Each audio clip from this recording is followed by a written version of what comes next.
네, 안녕하십니까. 미래공학도 포럼 금호공과대학교 건축학부 교수 유아람이라고 합니다. 저는 건축학부를 대표해서 오늘 이 자리에서 여러분들에게 건축에 대해서 폭넓고 좀 흥미를 유발할 수 있는 그런 이야기들을 전해드릴까 합니다. 그래서 제목은 근원의 기술 그리고 사람의 장소라는 그렇게 정해보았고 그 아래서 간단하게 설명을 드리도록 하겠습니다. 목차는 다음과 같이 진행이 됩니다. 다른 학과와는 조금 차이가 있는데요. 저희 건축학부는 유독 그 폭이 넓고 그리고 사람들의 삶에 전반적으로 영향을 끼치고 있기 때문에 조금 가벼운 마음으로 들어주셨으면 좋겠고, 그 동시에 이제 저희 학과가 어떤 마음가짐으로 또 어떤 커리큘럼으로 학생들을 교육하고 있는지에 대해서도 설명드릴까 합니다. 먼저 건축물에 대해서 많은 사람들이 궁금해합니다. 건축이라는 게 어떤 건지, 그리고 건축이라는 게 하나의 예술 분야로서 또 하나의 공학 분야로서 사람들에게 굉장히 많은 관심을 불어일으키곤 합니다. 하지만 정작 건축에 대해서는 건축 전문가들도 그렇고 또 일반인들 그리고 수많은 사람들이 자신이 몸담고 있는 곳임에도 불구하고 그 정체에 대해서, 그 본질에 대해서 의아해하곤 합니다. 그 가장 큰 이유가 건축이라는 게 하나의 정립된, 완벽하게 정리된 분야라고 보기 어렵기 때문입니다. 저도 처음에 건축을 본격적으로 공부를 하기 시작했을 때 저희 지도 교수님께 교수님, 건축은 어떻게 공부해야 되나요? 건축이라는 게 교과서가 있나요? 건축이라는 게 어떤 의미인가요? 뭐 이런 식으로 질문을 했습니다. 그때 저희 교수님께서 말씀하시길 건축은 잡학이다 라고 말씀하셨습니다. 처음에는 그게 무슨 뜻일까 고민을 많이 했는데, 사실은 건축이라는 분야가 하나로 규정되기 어렵다는 의미이기도 하지만 동시에 수많은 분야 속에 존재하는 그런 분야, 그런 과목이라고 볼 수 있겠습니다. 건축 내에서만 보면 이제 구조라든지 형태라든지 재료, 공간, 그리고 설비, 시공, 그리고 요즘에 한창 이 시대를 풍미하고 있는 프로그래밍까지도 건축 내에서는 다루고 있습니다. 각각의 전문가들이 이 하나하나의 키워드에 맞춰서 자신의 전공을 살려서 연구하고 또 건축을 만들어내고 있습니다. 또 한편 밖에서 보면 건축이라는 분야의 경계가 모호하지만 그 밖에서 본다면 경제, 지리, 사회, 과학, 기술, 그리고 철학, 마케팅까지도 건축의 분야라고 볼 수 있습니다. 돈이 없으면 건축은 절대 지어질 수 없습니다. 그 어떤 예술 분야, 그리고 그 어떤 분야와도 돈과 떨어질 수 없는, 그렇기 때문에 경제에 대해서 면밀하게 알아야 됩니다. 또한 국가별로 또 사회별로 그 건축물의 형태와 양상이 다릅니다. 또한 과학기술의 영향을 굉장히 크게 받는 분야이기도 합니다. 또 한편으로는 우리가 몸담고 생활하는, 일상이 녹아있는, 그리고 우리의 존재까지도 투영이 되는 그런 철학의 분야라고 말하기도 합니다. 또 요즘에는 일명 핫플레이스라는 그 젊은 분들이 많이 찾는, 그리고 나이 드신 분들도 이제 새로운 공간을 찾아서 다니기 때문에 마케팅 분야도 건축에서 굉장히 유의미한 분야라고 할 수 있습니다. 이처럼 건축이라는 것은 하나의 정립된 그런 분야라고 볼 수 없고, 수많은 다른 분야들 속에서 존재하는, 실물을 가지고 있는, 우리가 살고 있는 건물이라는 측면에서 형태를 가지고 있지만 그 의미는 여러 분야와 연결되어 있는 학문이라고 볼 수 있습니다. 이렇게 수많은 것을 공부해야지만 건축을 제대로 보고 이해할 수 있다고 저는 생각을 합니다. 그렇기 때문에 건축을 알기 위해서는 굉장히 많은 것을 알아야 됩니다. 요즘 트렌드와 상반되는 입장이라고 볼 수 있습니다. 요즘에는 한 분야에 대해서 전문적이고 깊이 있고 또 그것에 대한 노하우를 가지고 있는 전문가로서 존재해야 된다면 많은 공학 분야가 그렇죠. 하지만 건축이라는 것은 보다 폭넓은 경험과 이해 그리고 관점을 가지고 있으면 보다 풍부하게 다른 사람에게 설명할 수 있고 또 디자인할 수 있는 가능성이 있는 분야입니다. 저는 그렇기 때문에 건축이라는 것을 이해하기 위해서, 제가 학자로서 건축을 바라보기 위해서 전 세계를 다녔습니다. 그래서 두 발로 걷고 제 두 눈으로 볼 때, 그리고 두 귀로 들을 때, 그리고 제 손을 사용해서 건물을 만지고 또 그것의 재료, 그다음 공간, 온도, 습도 이런 것까지 느꼈을 때 비로소 그때야 건축에 대해서 알 수 있는 것들이 있습니다. 그렇기 때문에 세 개의 건축물을 본다는 것은 건축을 하는 사람으로서 굉장히 의미 있는 일이라고 할 수 있습니다. 저는 금호공과대학교에 와서 연구실 학생들과 함께 도쿄를 다녀오기도 했습니다. 그 외에도 그 전에도 저는 개인적으로 지인들과 그리고 혼자서 전 세계를 돌아다니면서 건축이라는 게 어떤 걸까에 대해서 고민하면서 학문을 공부했습니다. 그 얘기를 지금부터 간단하게 짧게 해드릴까 합니다.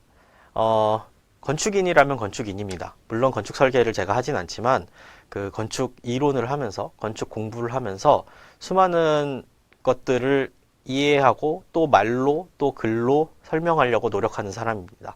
그렇기 때문에 건축인으로서 이 세계에 있는 건축물을 봐야지만 나만의 관점을 알 수 있겠구나 해서 제가 다닌 나라들을 쭉 정리해 봤습니다. 이번 기회에. 그랬을 때 고등학교 때부터 뭐 교환학생이라든지 여행이라든지 아니면 뭐 업무 관련해서라든지 그렇게 다녀온 곳이 이렇게 많았습니다. 그래서 최근에 다녀온 스페인, 그리고 일본, 대만 이런 국가들의 건축물을 가지고 여러분에게 간단하게 소개해 드리면서 그 이야기를 풀어나갈까 합니다. 먼저 스페인입니다. 스페인 하면 우리나라 사람들은 뭐 정열의 국가, 그리고 축구를 잘하는 국가, 그리고 뭐 기독교와 이슬람교가 혼합되어 있는 그런 문화를 가지고 있는 국가, 이런 것들로 생각을 합니다. 또는 이제 대항해 시대를 풍미했던 하나의 국가로서도 이해를 하고 있죠. 스페인은 건축 강국이기도 합니다. 두 가지 건축물을 설명드릴까 하는데, 하나는 스페인 마드리드에 있는 아토차 역입니다. 1992년에 라파엘 모네오라는 건축가가 지은 건물이라고 볼 수 있습니다. 우리가 일반적으로 기차역이라고 생각한다면 우리는 그냥 철도가 있는 플랫폼, 즉 철도에 탈 수 있고 내릴 수 있는 그런 플랫폼과 또 동시에 사람들이 기다릴 수 있는 공간, 거기에 상업시설이 들어가 있는 대형 공간 정도로 생각을 합니다. 하지만 이 스페인 마드리드 중앙에 있는 아토차 역 같은 경우에는 굉장히 특이합니다. 내부를, 물론 여기에 열차가 들어오진 않지만 과거에 있었던 건물을 보시다시피 식물원으로 개조를 했습니다. 그래서 우리는 당연히 서울역이나 큰 역을 가게 되면 역이 갖고 있는 역할이 상업 기능뿐만이 아니라 사람들이 기다릴 수 있는 공간, 또 공공장소의 역할을 하게 됩니다. 그 역할을 식물원으로서 대체하게 된 겁니다. 그래서 물론 아토차역의 다른 부분에 여전히 그 승합을 할 수 있는 그런 곳들이 있고, 또한 플랫폼도 마련이 되어 있습니다만 그 외의 기능들, 그러니까 복합시설로서 역의 역할은 식물원이 갖고 가게 되는 겁니다. 굉장히 특이하죠? 그래서 실제로 저 안에 있는 게 조화가 아니라 굉장히 큰 규모의 식물들이 있는 공간이고, 그 사이를 거닐거나 카페가 그 사이사이에 있어서 그 속에서 이 건축물을 볼 수 있는 것입니다. 굉장히 특별한 경험이 되겠죠. 그리고 같은 사람이 역시나 디자인한 것인데, 이거는 스페인 메리다라는 지역에 있는 로마 예술 박물관입니다. 메리다라는 지역은 로마의 그 과거 병영이 있던, 그러니까 로마가 세운 도시라고 볼 수 있는데, 그렇기 때문에 로마 유적이 굉장히 많습니다. 그 로마 유적 위에 로마의 유물들을 가지고 박물관을 짓게 되었는데, 그때 이 라파엘 모네오라는 건축가가 보시는 사진과 같이 건축물을 지었습니다. 우리가 건축에 관심이 있는 분들이라면 알 텐데, 로마의 건축물의 가장 대표적인 것 중에 하나는 바로 아치입니다. 아치를 적극적으로 썼는데, 그 아치를 대형으로 만들어서 오른쪽에 보이는 사진과 같이 이 박물관 전체를 아우르는 구조체로 아치를 사용한 것이죠. 굳이 요즘 기술에, 물론 이게 1986년에 지어진 건축물이긴 하나 요즘 기술로서 아치를 구현해낼 필요는 없습니다. 철근 콘크리트란 재료가 있고 철골이란 재료가 있기 때문에 굳이 저걸 쓰지 않아도 됐었음에도 불구하고 라파엘 모네오는 로마라는 의미를 되새기기 위해서 곳곳에 이제 아치라는 요소를 사용합니다. 그래서 가운데 보이는 사진을 보시면 지하로 내려가면 이제 납골당이라든지 아니면 로마 시대 유적이 그대로 우리가 볼 수 있도록 전시가 되어 있고, 상부에는 저런 로마의 유물들, 예술품들이 저 아치로 되어 있는 주 공간 속에 녹아들게 됩니다. 네, 스페인은 이제 서방이죠. 저기 유럽권입니다. 그럼 이제 동양으로 한번 와보겠습니다. 이건 대만에 있는 타이페이에 있는 문방 챕터라는 곳입니다. 문방 챕터라 그러면 우리가 문방이라고 하면 들어봤던 게 문방사우 뭐 이런 것들이 있죠. 주로 이제 선비들의 그런 학식과 관련된 이야기라고 볼 수 있습니다. 이 건물은 굉장히 특이한 게 대만에서 타이페이 내에서 첫 번째로 도시재생이 일어난 건물이라고 합니다. 도시재생이라고 하면 옛날의 것들을 밀고 없애고 새로 짓는 그런 재건축이나 신축이 아니라 옛날의 건물을 다시 살려서 재생해서 사용하면서 그것에 사용 의미를 더하는 방법이라고 할 수 있습니다. 그렇기 때문에 굉장히 타이페이 내에서는 의미 있는 건물인데, 실제로 이 건물은 일본식 가옥입니다. 그러니까 일본이 그 일제강점기 때, 대만도 역시나 그때 당시에 일본의 그 영향권 안에 있었기 때문에 그때 지은 일본식 가옥인데, 그것을 다시 재생해서, 집이었던 걸 재생해서 지금 현재 예약제 도서관으로 사용하고 있는 건물입니다. 그렇기 때문에 과거의 그 분위기가 그대로 남아 있습니다. 정면의 모습이고, 오른쪽에 있는 사진은 그 앞에 있는 정원의 모습입니다. 내부를 보시면 도서관으로 사용하고 있는데, 그 도서관에 있는 내용이 상당수가 이제 재생, 건축물의 재생이라든지 도시의 재생이라든지, 그리고 대만이 갖고 있는 문화에 관련된 책들입니다. 그 이유는 아까 설명드렸던 것처럼 이 문방 챕터라는 곳이 첫 번째로 재생된 건물이기도 하고, 이 타이페이에서 역사적으로 의미가 있는 곳이기 때문에 그 컨텐츠도 관련된 것들로 채워나갑니다. 그래서 잘 보시면 가운데 있는 사진이라든지 오른쪽에 있는 사진 같은 걸 보시면 굉장히 고즈넉한 분위기를 가지고 있죠. 그러니까 저런 데서 책 읽으면 참 공부가 잘 되겠다. 그리고 저런 데 앉아 있다는 것 자체가 이 역사 속에서, 이 대만의 역사 속에서 그 한 켠에 앉아 있다는 느낌을 주는 좋은 건축이라고 할 수 있습니다. 이번엔 또 일본으로 가볼까요? 일본에서는 건축 강국이라고 합니다. 일본은.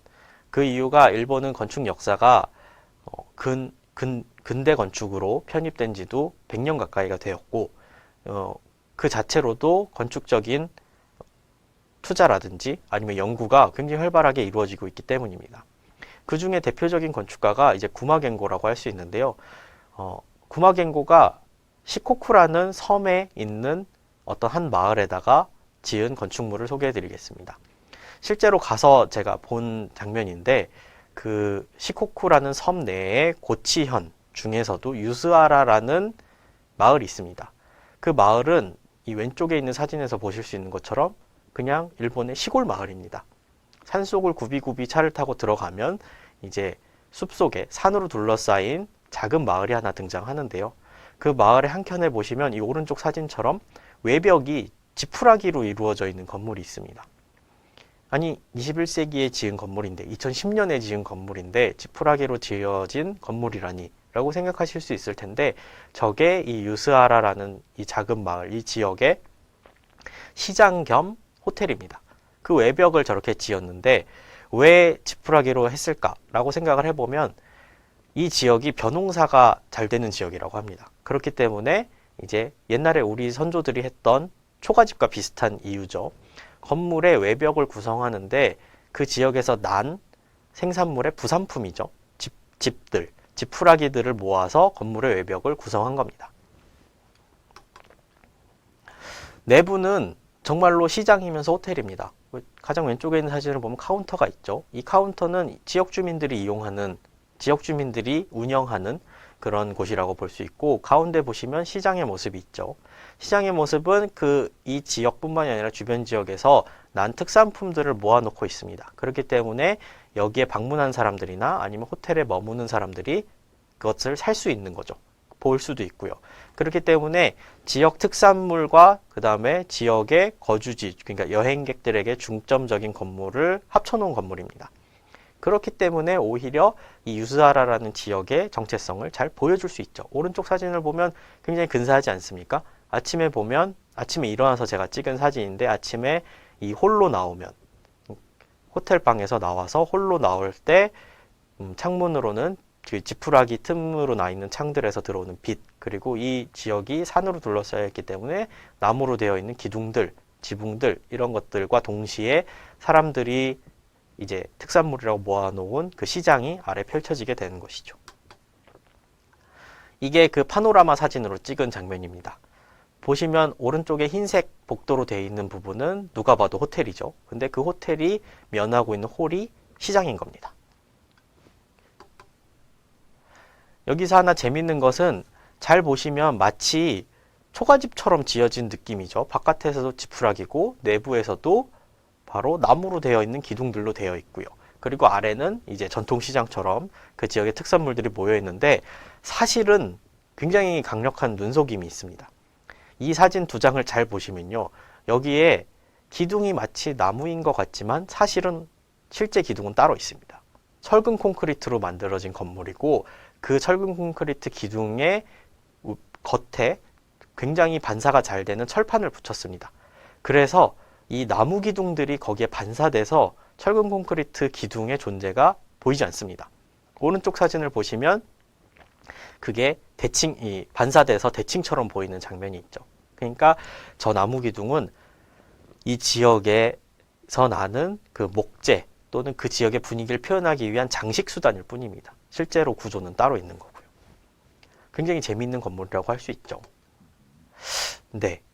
더 많은 국가를 돌아다녔음에도 제가 이제 시간 때문에 여기까지밖에 설명을 못 드릴 수밖에 없는데, 세계를 다니면 많은 생각을 하게 됩니다. 아마 코로나 때문에 이걸 들으시는 수많은 이 젊은 청년들과 그리고 대학 입시를 준비하시는 분들은 해외에 나가보신 경험이 적을 거라고 생각이 듭니다.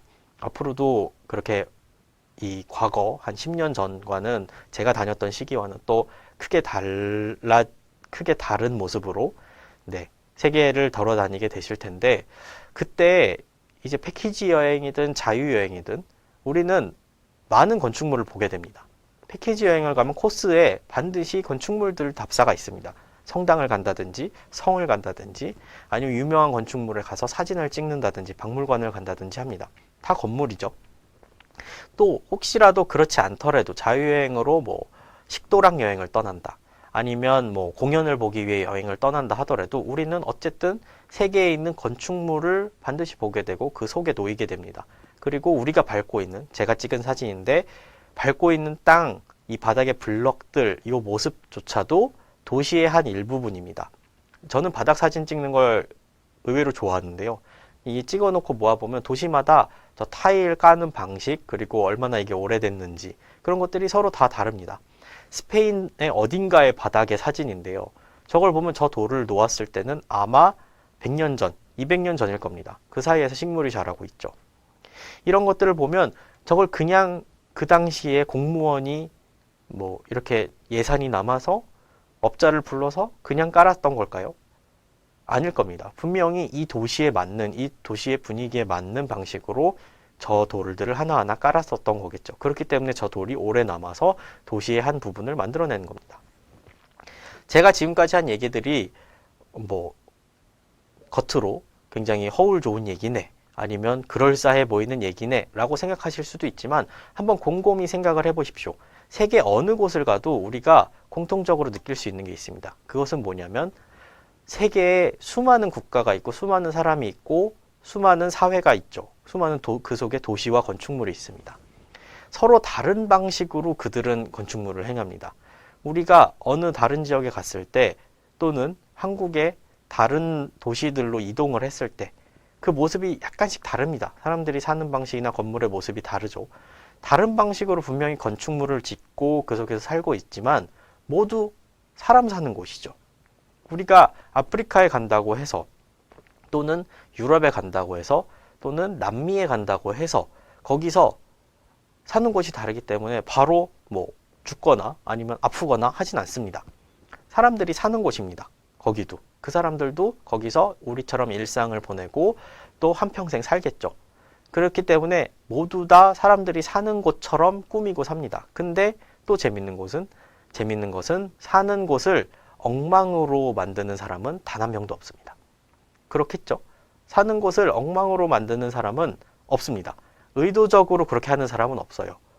자신의 방이 더럽다, 자신의 직장이나 이런 데가 엉망이다 라고 하는 것은 바쁘기 때문에, 또는 어떤 문제가 있어서, 아니면 어떤 이유에서든지 그럴 수밖에 없는 이유가 있습니다. 하지만 그렇지 않고 내가 여유가 있고, 아니면 내가 뭐 좀 금전적으로나 아니면 뭐 시간적으로나 여유가 있고 그것을 가꿀 수 있는 심적인 여유가 있다면 사는 곳은 분명히 잘 꾸미고 살게 됩니다. 참 신기하죠? 그렇기 때문에 사람이 사는 곳이라면 그곳을 분명히 다들 최선을 다해서 만든다는 것입니다. 건물이라는 것을, 또는 도시라는 것을 엉망으로 해놓는 사람은 없습니다. 다들 최선을 다하고 열심히 그것을 꾸미려고 하죠. 그럼 여기서 의문이 듭니다. 당연한 거 아니야? 라고, 누가 내 삶의 터전을 엉망으로 만들고 살려고 하겠어? 라고 모두들 생각하실 텐데, 한번 볼까요? 정말로 최선을 다합니다. 그냥 적당히 해놓고 사는 사람들은 별로 없습니다. 이것은 스페인에 있는 한 성당인데요. 그 수도원에 있는 성당입니다. 굉장히 멋지죠? 가운데 예수님 십자가가 공중에 떠 있고요. 저기 위에 보시면 피아노 선들이 이렇게 그 동상을 잡고 있죠. 그 뒤쪽으로는 스테인드 글라스와 성가대석이 쫙 둘러싸져 있습니다. 이 건물에 대해서 더 구체적으로 설명할 수도 있지만 이게 얼마나 공들인 건물인지는 여러분들이 사진만 봐도 아실 수 있을 거라고 생각합니다. 이 크리스찬들이 이렇게 만드는데, 그리고 다른 종교라고 그렇게 안 할까요? 이거는 스페인 그라나다에 있는 이슬람의 영향권 속에서 만들어진 아람브라 궁전의 일부분입니다. 굉장히 아름다운 아치가 3개가 연속적으로 있죠. 저 아치는 그냥 뭐 돌을 대충 쌓아서 만들었거나 아니면 콘크리트로 부은 다음에 그냥 끝냈거나 이런 것도 아닙니다. 잘 보시면 조각도 어마어마하게 정교하게 되어 있고 그 3개가 모두 다른 빛을 받고 있습니다.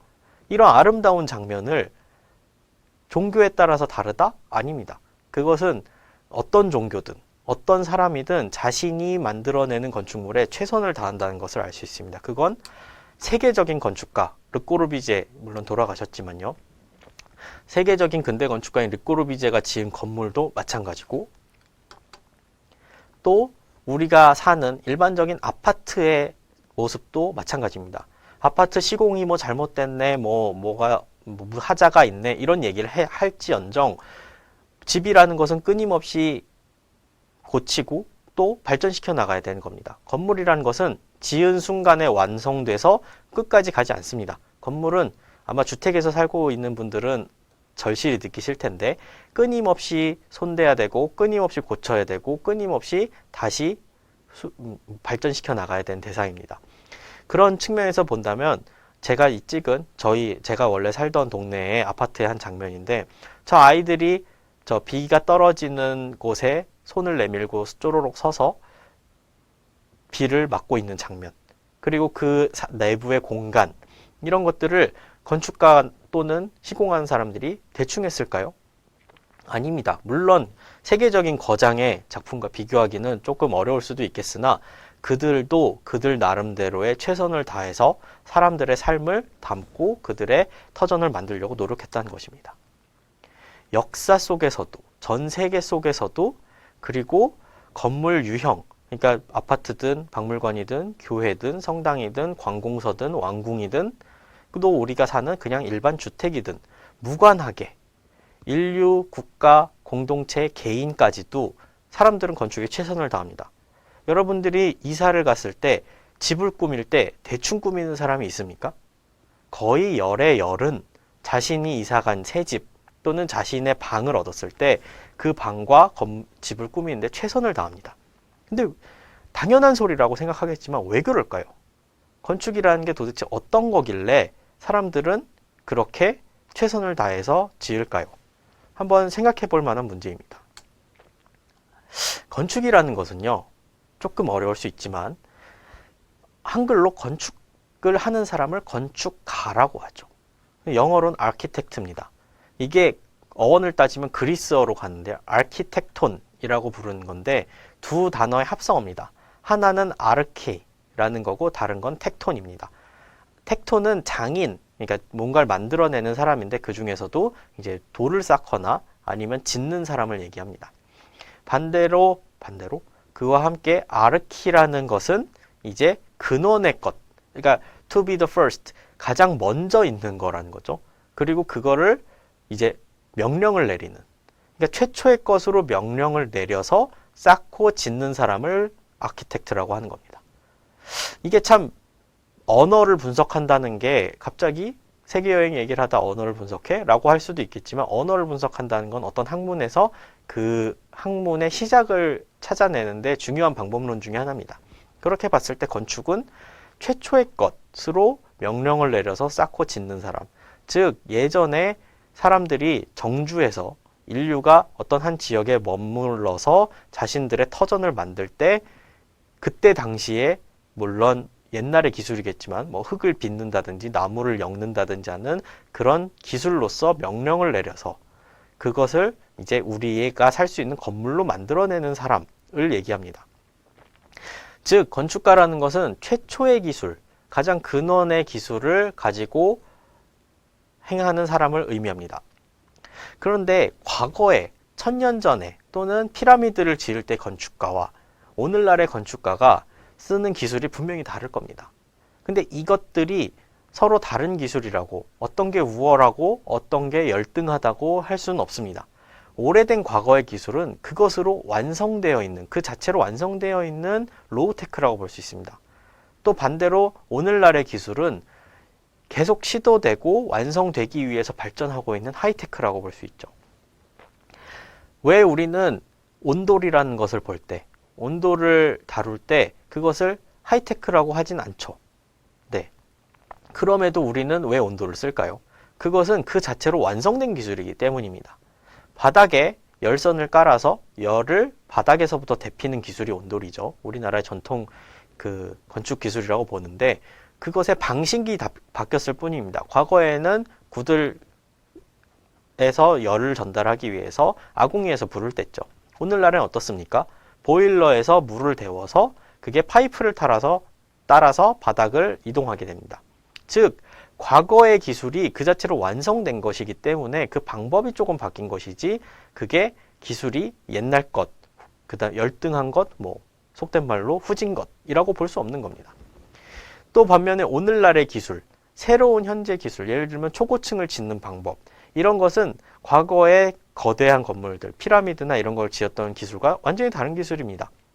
그렇다고 그것이 뭐 우등하다, 아니면 훨씬 더 진보된 기술이다라고 말하기 어렵다는 거죠. 즉 건축가가 다루고 있는 기술은 시대불변, 그것은 이제 건물을 가장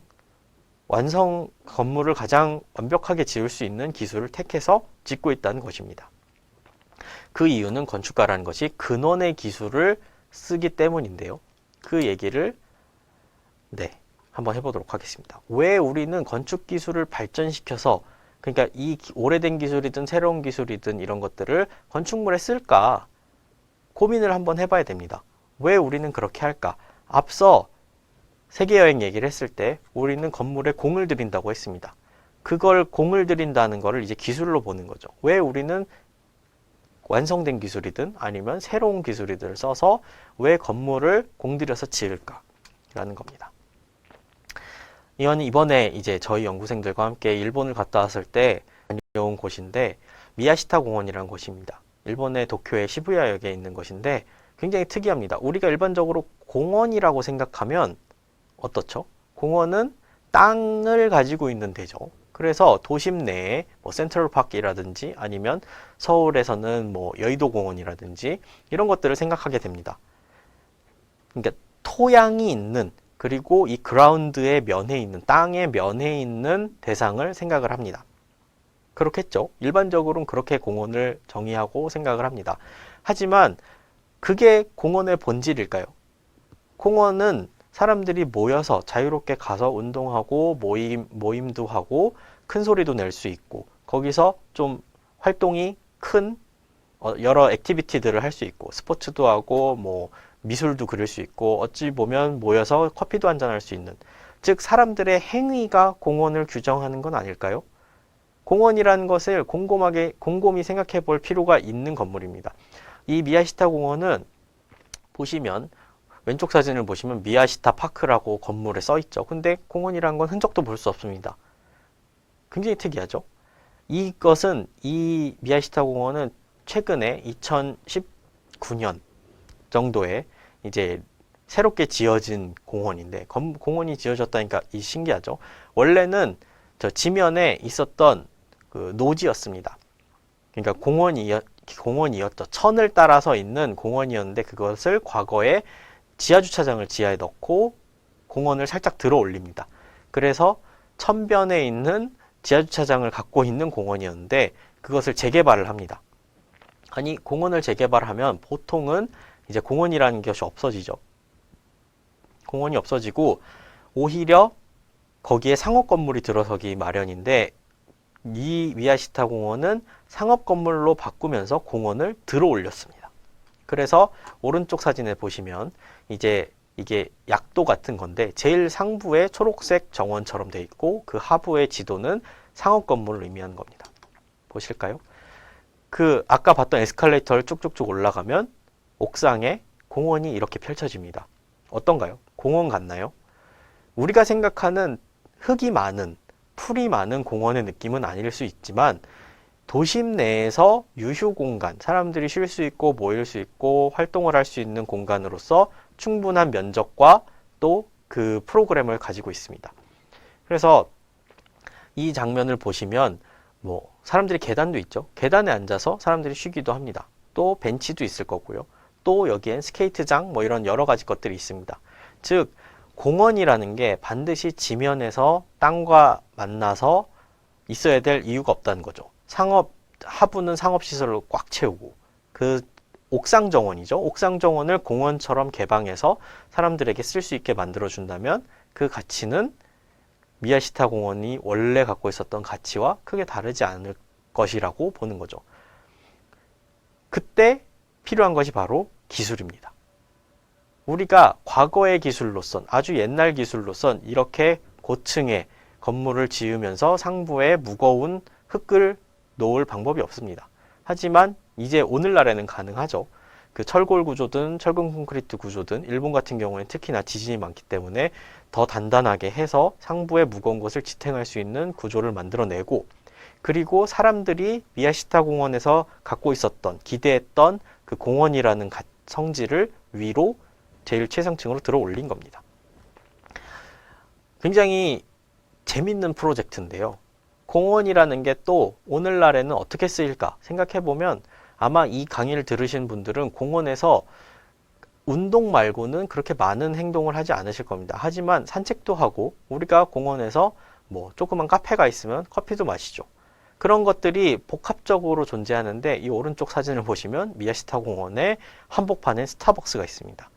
아마 굉장히 잘 되는 스타벅스일 텐데 이 공원에 있는 수많은 사람들이 이 스타벅스로 모여들고 거기서 상업 활동을 하면서 동시에 공원의 공공적인 성격까지도 갖게 되는 것이죠. 네. 그래서 이 미야시타 공원의 풍경은 산책할 수 있는 공원의 느낌이죠. 그러니까 옥상 정원의 느낌이 아닙니다. 공원인데 단지 높을 뿐이에요. 근데 그 내부의 프로그램들을 보면 스케이트보드라든지 암벽타기라든지 아니면 그 다목적 공간을 가지고 있는 공원의 역할을 충분히 하고 있습니다. 사람들은 왜 이런 기술로서 건축에 힘을 쏟는 걸까? 곰곰이 생각해 봐야 됩니다. 건축을 하실 분들이라면 이런 질문에 대해서 자신 스스로 질문 물어보시고 답을 내시면 아마 크게 성장하실 수 있을 거라고 봅니다. 이 사진은 그 꼬르도바에 있는 대모스크이면서 동시에 성당인 곳입니다. 과거에 이슬람 세력이 스페인에 있을 때 지은 대형 모스크입니다. 굉장히 큰 규모의 그들의 종교적인 시설이었던 거죠. 근데 스페인이 그 기독교 세력이 다시 점령하게 되면서 이 건축물을 보게 됩니다. 보통은 이단이기 때문에 우리가 다른 종교 신을 믿기 때문에 부시고 새로 짓는 게 맞지만 이 건축물에 감동을 하게 됩니다. 그 당시 사람들도 물론 이교도 다른 종교의 건축물이지만 그 건축물이 얼마나 가치 있는지, 얼마나 아름다운지, 그들이 얼마나 공들여서 지었는지를 알 수 있게 되는 것이죠. 그렇기 때문에 이것을 모스크를 부시지 않고 그 일부 공간을 성당으로 개조해서 쓰게 됩니다. 그래서 우리는 두 개의 문화권, 두 개의 종교가 충돌하면서 공존하고 있는 모습을 21세기에 볼 수 있게 되는 겁니다. 이것은 많은 사람들이 아는 스페인의 사그라다 파밀리아 성당이죠. 가우디의 건축물인데 100년 넘게 지어지고 있는 건축물입니다. 왜 우리는 이런 성당처럼 열심히 공을 써서 스페인 사그라다 파밀리아 같은 경우에는 스페인 사람들만 짓는 게 아니라 어느 시점부터는 전 세계의 유능한 예술가들, 건축 전문가들을 모셔서 짓고 있습니다. 그렇기 때문에 2026년에 완공을 앞두고 있는데 왜 사람들은 수백 년간 이렇게 건축에 힘을 쏟는 걸까요? 이것은 또 성당의 일부분인데 과거에 했던 장식을 지우지 않았습니다. 그대로 놔두고 보존하려는 노력을 하는 것이죠. 이런 질문을 제가 드렸던 왜 건축물을 기술로서 계속 유지하고 발전시키고 우리는 거기에 공을 쏟는가에 대한 질문은 여기서 극단적으로 보여지게 됩니다. 이거는 동경역 바로 앞에 있는 키테라는 건물입니다. 일본어를 하시는 분은 아시겠지만 키테라는 게 일본어로 이제 오다라는 뜻도 있고 또 우표라는 뜻도 있습니다. 발음상의 문제인데요. 그렇기 때문에 이게 우편과 관련된 건물이었겠구나라는 추정을 하실 수 있을 겁니다. 실제로 여기가 우정국 건물이었고, 그러니까 우체국이죠. 우체국 건물이었는데 동경역 바로 앞에 있기 때문에 지가가 굉장히 비쌉니다. 우체국의 역할은 상대적으로 줄어들게 되고요. 그러다 보니까 여기를 새로 상업시설로 개발을 해야 되는데 그 과정에서 이제 과거의 것을 지우지 않고 남긴 것입니다. 그래서 여기 보이는 전면에 둥그렇게 되어 있는 이 곡선은 형태의 건물은 과거의 우체국 건물입니다. 근데 뒤에 보시면 반짝이는 유리로 되어 있는 초고층 건물이 있죠. 그건 새로 지은 건물입니다. 그 두 개를 공존하는 건물이 됩니다. 새로 지은 게 아니라 다시 고쳐 쓰는 건축이라는 건데요. 잘 보시면 내부의 모습이 왼쪽 사진에서 왼편은 새로 지은 건물, 오른쪽은 옛날 건물입니다. 즉 두 개의 서로 다른 건물, 서로 다른 시간대에 지어진 건물이 한 공간에서 공존하게 되는 겁니다. 이게 우체국 건물이었지만 이걸 개조해서 상업 건물로 만들게 되는 것인데요. 오른쪽과 같이 굉장히 예쁘고 귀여운 장면이 나타나게 되는 것이죠. 왜 이렇게 다시 고쳤었을까요? 왜 건물을 굳이 다시 고쳐서 사람들은 쓰는 걸까요? 이것은 대만에 있는 스타벅스입니다. 여러분들이 다 아시는 그런 브랜드죠. 전 세계적인 체인점 브랜드인데 스타벅스는 유명한 게 이제 그 각 지역의 전통 건축이나 남아있는 과거의 건축물에 들어가서 그 분위기를 이제 스타벅스의 분위기가 융화시킵니다. 타이페이에 있는 건물인데 외관을 보시면 그냥 붉은색 벽돌입니다. 벽돌 창고 건물처럼 보이는데 그 내부를 보시면 이렇게 오른쪽 사진처럼 옛날 건물인 듯 하면서 팔고 있는 건 스타벅스 우리가 아는 너무나 익숙한 맛의 커피이고 이제 그런 상품들입니다. 왜 우리는 이 사람들이 건축에 힘을 쓰는데 과거의 것을 부시고 새로운 것으로 힘을 보여주는 게 아니라 과거의 것들과 함께 보여주려고 할까요? 새로 짓더라도 공을 들이는 것은 마찬가지입니다. 이것은 호류지 보물관이라고도 하고 호류지 박물관이라고도 하는데 일본 도쿄에 있는 것입니다. 호류지라는 곳에서 그 법룡사죠. 법룡사에서 나왔던 그 보물들을 전시해 놓는 관입니다. 일본에서는 굉장히 유명한 건축가인 요시오 다니구치라는 사람이 설계한 건축물인데 진입하는 장면이 굉장히 아름답습니다.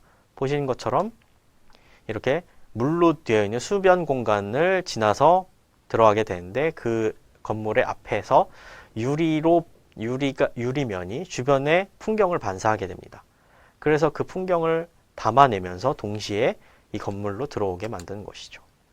내부에서 봐도 아름답습니다. 분명히 아까는 주변을 반사했던 그 유리와 그 프레임들이 이제는 바깥을 바라보게 만드는 그 프레임이 되는 것이죠.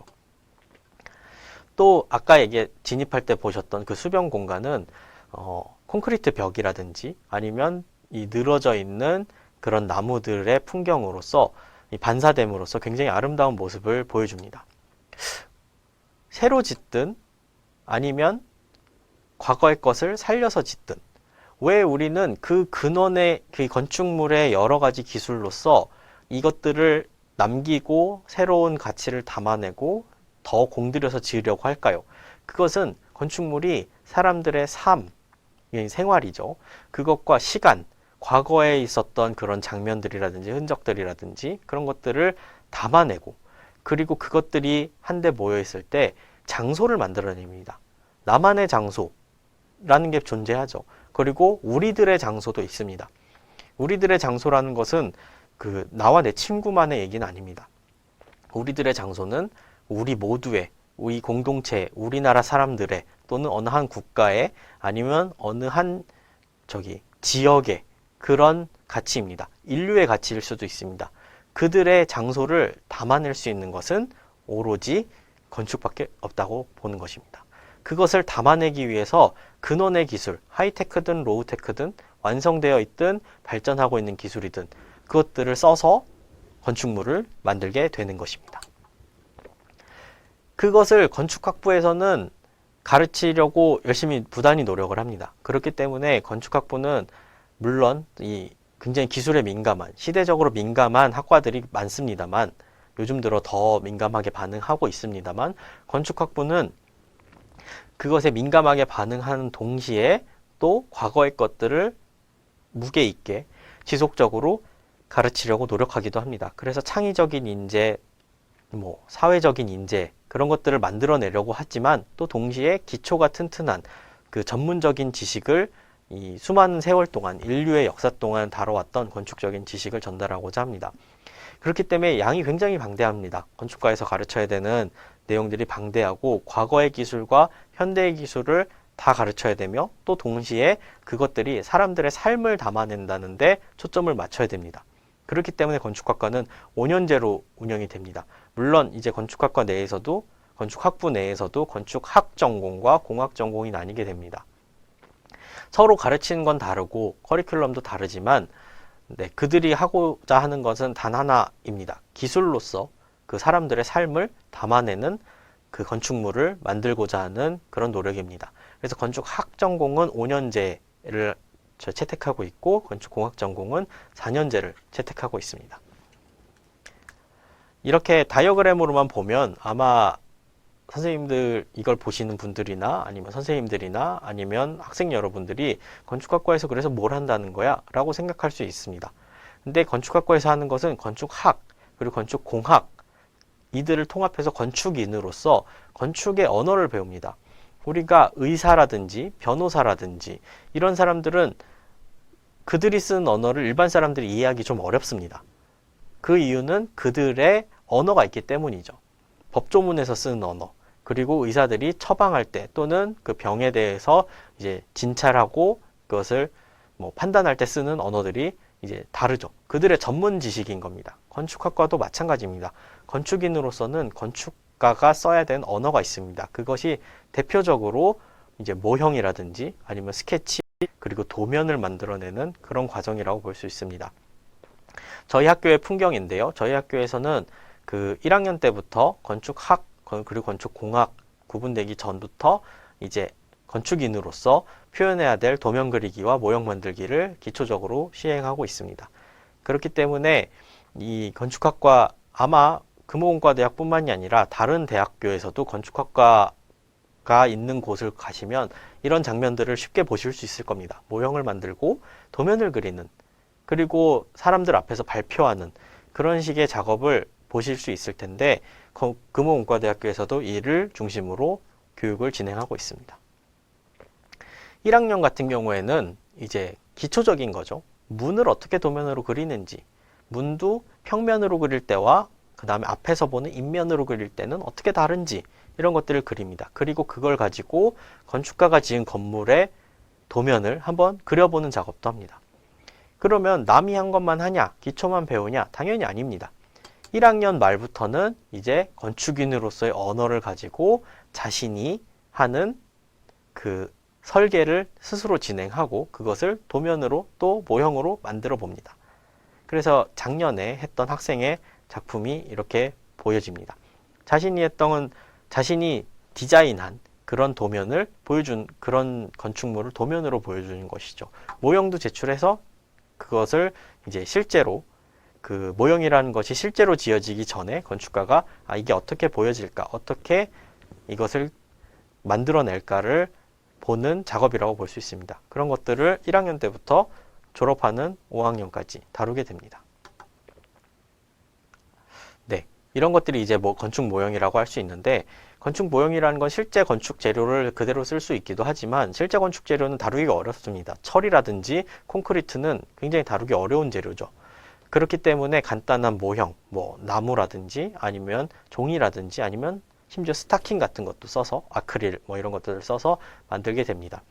지금 제가 건축학 중심으로만 설명을 드리는데, 사실 공학에서도 공학 설계가 있습니다. 그렇기 때문에 이제 고층 건물을 어떻게 만들어내는지 구조적인 해석, 그 다음에 시공은 어떻게 하는지, 그 시공 과정에 대한 이해, 그리고 어떤 그 친환경적인 요소라든지 아니면 설비라든지 이런 것들을 전문적으로 배우게 됩니다.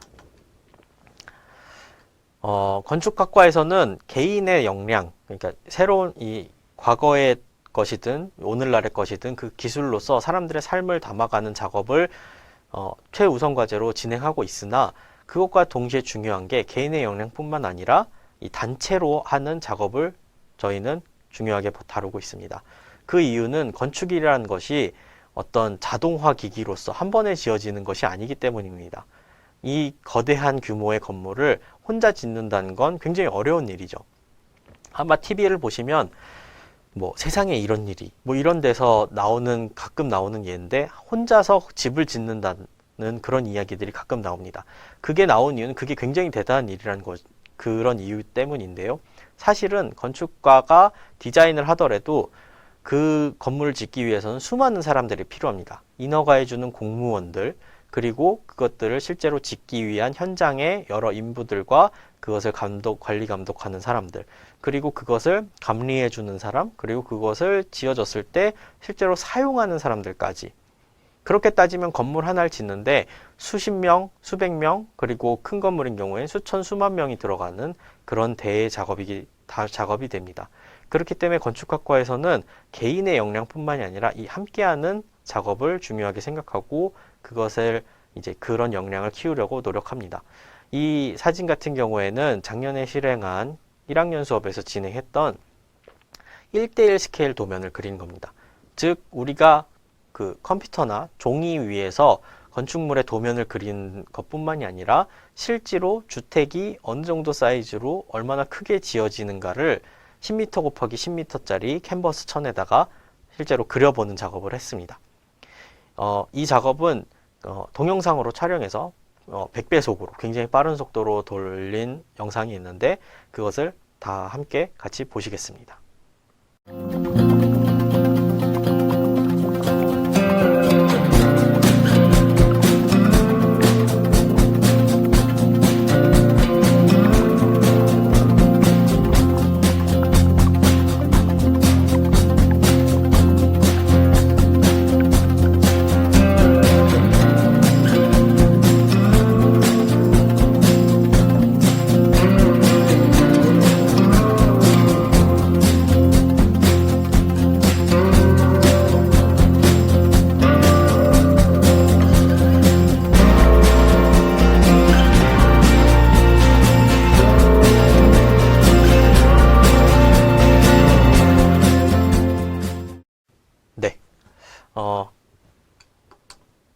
영상을 함께 보셨으면 이제 그 가까이서 한번 사진을 볼 텐데요.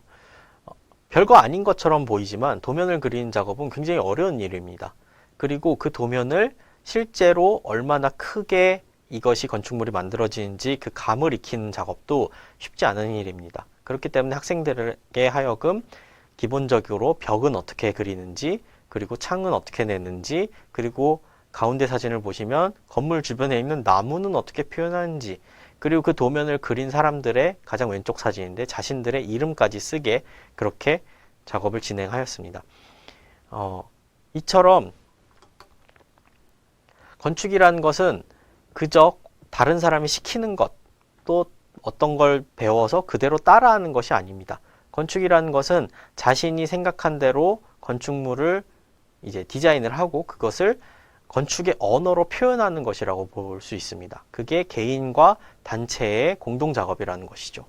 그 작업을 통해서 학생들은 자신의 역량을 발전시켜서 다른 학과에서도 물론 이제 공모전을 나간다거나 아니면 주체적으로 활동을 하겠지만 건축학과는 보다 적극적으로 자신의 디자인을 이제 대외적으로 실험해 보고자 합니다. 그래서 학생들이 이 경상북도 건축문화제 같은데 이제 자신의 작품을 자신이 디자인한 작품을 출품해서 거기서 상도 받고 활동을 하게 됩니다. 실제로 뭐 지자체에서 나오는 그런 공모전에 학생들이 응모해서 자신들의 디자인을 한번 테스트해 보기도 하고 네, 그런 작업을 거치는 것이 바로 건축학과라고 보실 수 있습니다.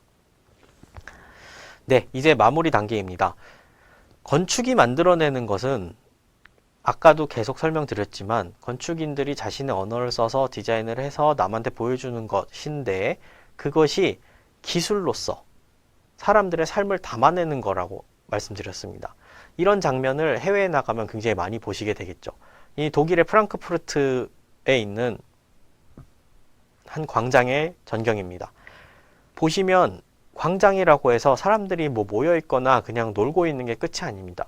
광장은 주변에 사람들이 모이는 동시에 그것이 건물로 이렇게 감싸져 있습니다. 그러면 건축이라는 게 만들어내는 게 그냥 배경일까요?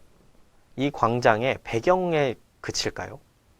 분명히 아닐 것입니다. 저 건물에는 사람들이 살 것이고 또 1층의 가게들은 광장으로 튀어나와 있어서 사람들을 맞이할 것이고 사람들은 저기 앉아서 또는 여기를 돌아다니면서 자신이 여행을 왔든 아니면 일상을 즐기든 그런 것들을 자신의 삶을 영위하게 될 것입니다. 그렇기 때문에 건축은 사람들의 삶을 담는 것이고 그게 기술로서 만들어지는 그래서 근원의 기술로 사람들의 삶, 장소를 담아내는, 만들어내는 것이 건축이라고 볼 수 있습니다. 이런 것도 건축이라고 볼 수 있을까요? 라고 하겠지만 네, 볼 수 있습니다. 이 아람브라 궁전의 한 장면이죠. 건축물의 굉장히 작은 부분입니다. 그것도 저기 위에 보시면 상부에 보시면 과거의 장식이 남아있고 하부는 떨어졌습니다. 하부는 다 떨어져서 하얀색 페인트 스토커로 다시 칠했죠.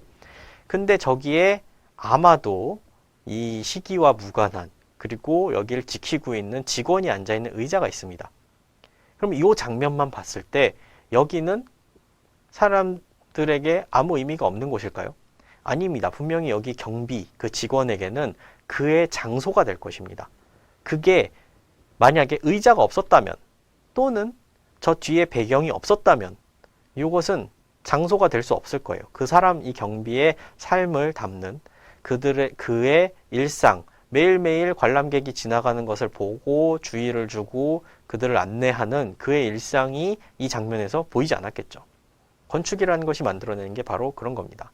이게 멀리 있는 것이 아닙니다. 관광을 가야지, 여행을 가야지만 볼 수 있는 것은 아닙니다. 이 사진은 제가 여기 금호문과대학교 오기 전에 제 방의 한 벽의 모습입니다. 잘 보시면 모든 하늘 사진이 붙어 있죠. 처음에는 그냥 재미로 시작을 했습니다. 근데 이제 뭐 국내 여행을 다니든 해외 여행을 다니든 아니면 날씨가 좋아서 산책을 갔을 때든 찍은 하늘 사진들을 하나하나 붙이기 시작해서 방 전체를 꾸몄습니다. 이렇게 하는 것뿐만이 아니라 일반 사람들, 여러분들도 그리고 또 건축을 하지 않는 사람들도 다 이렇게 자신의 방을 꾸미죠. 왜 그럴까요? 이게 기술이라고 말하기도 부끄럽죠, 사실. 이 사진을 뽑아서 뒤에 풀을 붙여서 붙이는 것 뿐입니다. 근데 이게 왜 이런 행위를 할까요? 라고 생각해 보면 나의 장소를 만들기 위한 작업입니다. 그 기술이 뭐 대단한 기술이 아니죠. 뭐 프로젝터를 쏴서 뭐 하늘의 장면을 보여준다든지 아니면 여기 뭐 새로운 출력물로 어떻게 뽑아서 하는 게 아닙니다. 그냥 사진을 뽑아서 풀을 붙여서 붙인 것 뿐인데 이렇게까지 하려고 하는 이유는 단 하나입니다. 저의 장소를 만들고 싶었던 거죠. 저는. 그런 관점에서 건축을 보시면 좋을 것 같습니다. 즉 건축이 만들어내는 것을 다시 보면 이제 건축은 아까 봤던 도시의 도시라는 큰 전체라는 부분을 전체를 만드는 굉장히 작은 부분이죠. 건물 하나는 그렇습니다. 또 동시에 건축물은 사는 장소입니다. 아까 저기 직원이 경비가 앉아 있었던 그런 의자 하나, 문 아래 그런 장소를 만들어냅니다. 또 동시에 제 방의 사진에서 보셨듯이 나의 존재에 대한 것입니다. 그러니까 나라는 사람의 장소를 표현하는 것이죠. 나를 표현하는 것입니다. 아마 여러분들이 친구 집에 놀러 가거나 친구 방에 놀러 간다고 했을 때 약간 이질적인 느낌이 들죠. 왜냐하면 내가 사는 곳과 다른 장소를 갔기 때문입니다. 그러니까 그 방에 살라고 하면 아마 굉장히 살기 어려울 겁니다. 그리고 내 생활에 맞춰서 내 일상 패턴에 맞춰서 방을 바꾸겠죠. 즉 건축이라는 것은 나의 존재에 대한 것입니다. 그렇기 때문에 건축이라는 것은 굉장히 중요하고 건축을 배운다는 것은 굉장히 의미 있는 일이라고 할 수 있습니다. 이 오른쪽에 있는 사진은 제 후배가 같이 스페인 갔을 때 찍었던 장면인데 우리 인간은 본능적으로 모이면 공간을 만들어냅니다. 어떤 영역을 만들어내죠. 저희 모여있는 장면을 보시면 동그랗게 서 있습니다. 근데 또 잘 보시면 모두가 하나를 보고 얘기하고 있는 것도 아닙니다. 잘 보시면 뭐 4명끼리 모여서 깔깔거리기도 하고 둘이서 마주보고 있기도 하고 그럽니다. 근데 왜 이렇게 동그랗게 만들까요? 그러니까 자신들의 영역을 만들어내는 것이죠. 저렇게 모임으로써. 저것은 물론 건물이라고 할 수는 없지만 이 사람들은 본능적으로 자신들, 저들 집단의 공간을 만들어내고 장소를 만들어내려는 그런 본능이 있다는 것입니다. 그게 기술로서 발현된 게 바로 건축이라고 할 수 있겠죠. 네, 마지막 사례로 잠깐 보여드리겠습니다.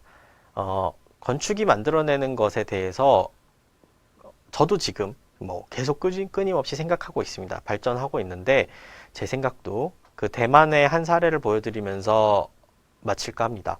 이거는 대만 타이페이에 있는 베이터우라는 지역에 있는 도서관입니다. 공공도서관인데 멋있게 생겼죠.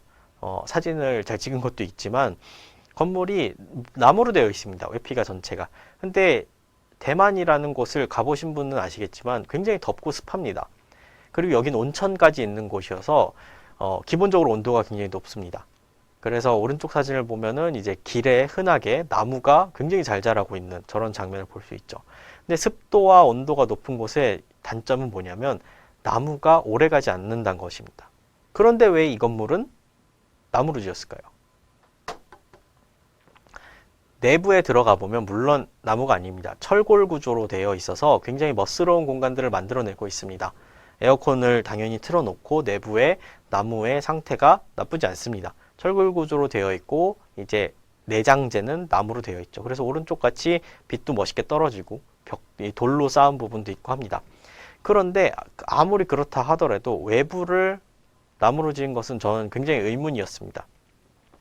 아니 분명히 사람들은 최신의 기술 또는 완성된 기술로서 건물을 짓고 그게 공을 들여 짓는다는데 이렇게 습하고 더운 곳에서 나무로 하면 아마 바깥에 있는 재료들이 다 썩거나 뒤틀릴 겁니다. 근데 왜 그거를 나무로 썼을까를 고민을 해봤습니다. 근데 마침 제가 이 도서관을 들어갈 때 저 왼쪽에 있는 사진이 도서관의 정면 부분인데 공사를 하고 있었습니다. 근데 내부 공사가 아니었습니다. 바깥에 굉장히 시끄럽게 공사를 하고 있었는데 잘 보니까 바깥에 있는 저 테라스든 아니면 이 외벽이든 나무 프레임을 교체하는 작업 공사였습니다. 상식적으로 잘 이해가 안 되는데 건물이란 건 한 번 지어지면 완성되는 게 아니야? 그냥 끝나고 사람들이 들어와서 살면 되는 거 아니야? 그게 만약 고장나거나 바꿔야 되면 하자가 있거나 보수를 해야 되는 게 아니야? 라고 생각할 수 있지만 이들은 이 나무라는 것을 끊임없이 바꿈으로써 건물을 계속해서 유지하고 있었던 것입니다. 잘 생각해 보시면 그게 대만의 기후와 대만의 환경을 얘기해 주는 거기도 합니다. 만약에 이거를 유리로 되어 있는 철골로 되어 있고 유리로 되어 있거나 아니면 콘크리트로 지은 멋스러운 똑같은 형태의 건물이었다면 사람들은 여기서 대만이라는 것, 이 주변의 환경에 대한 이해 그리고 여기에 사람들의 삶에 대한 어떤 풍경을 담아낸다는 이런 얘기를 할 수 없었을 것입니다. 왜냐하면 유리라는 것은 콘크리트라는 것은 전 세계 어딜 가도 있는 재료이기 때문이죠. 그렇지만 나무를 써서 번거롭지만 몇 년에 한 번씩 이 프레임을 다 교체하고 또 이 썩은 것들을 골라내야 되는 그 작업은 굉장히 고생스러울 것입니다. 돈도 많이 들겠죠. 그럼에도 불구하고 한다는 것은 이 지역을 대표하는 건물로서 이 사람들의 삶과 장소, 도시의 모습을 담아내는 그 건축물로서 작동을 한다는 게 아닐까라고 한번 제 스스로 해석을 해보았습니다. 그래서 내부를 보면 굉장히 많은 사람들이 있었습니다. 여기까지 가는데 온천 지역이기도 하고 역에서부터 한 30분 정도 걸어야 되는 지역 위치에 있음에도 불구하고 내부에는 책 보러 오는 사람들 또는 쉬러 온 사람들이 굉장히 많았습니다. 굉장히 신기하죠? 보통은 도서관이라고 하면 그냥 책 보러 오는 아니면 책 빌리러 오는 곳이라고 하는데 여기는 사람들이 와서 생활하는 공간이었습니다. 그래서 제가 사진을 열심히 찍었더니 그게 너무 신기해서 이제 나갈 때 주의를 주더라고요. 사람들이 많이 오는 곳이기 때문에 조심해 달라고, 너무 시끄러웠다고. 그래서 그때 이제 부끄러웠지만 생각을 했습니다. 아, 이 건물이 이 지역에서 굉장히 사랑받고 있는 건물이구나. 그 이유는 이제 여기에 쓰이는 기술이 과거의 기술이든 새로운 기술이든 그 기술로 사람들의 삶을 담아내기 위해 노력한 건물이기 때문이다 라는 생각을 하게 되었습니다. 네, 역사 속에서도 전 세계 안에서도 건물 유형과 무관하게 인류, 국가, 공동체, 가족 그리고 개인의 입장에서도 사람들은 건축에 최선을 다하게 됩니다. 건축이라는 것은 도시라는 전체를 만든 하나의 부분이 있고 또 우리들이 사는 장소이며 나라는 존재에 대한 것이기 때문에 우리는 최선을 다하는 것이죠. 그렇기 때문에 건축가는 근원의 기술, 그것이 하이테크든 로우테크든 최선을 다해서 기술을 가지고 건축물을 만들어내는 것이라고 생각을 합니다.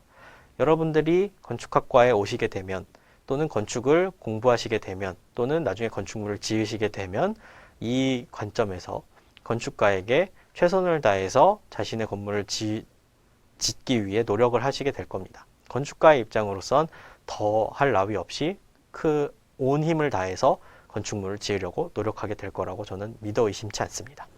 네, 건축학부에 대한 소개를 이것으로 마치겠습니다. 지금까지 들어주셔서 감사합니다. 지금까지 저는 금호공과대학교 건축학부 교수 유아람이었습니다. 감사합니다.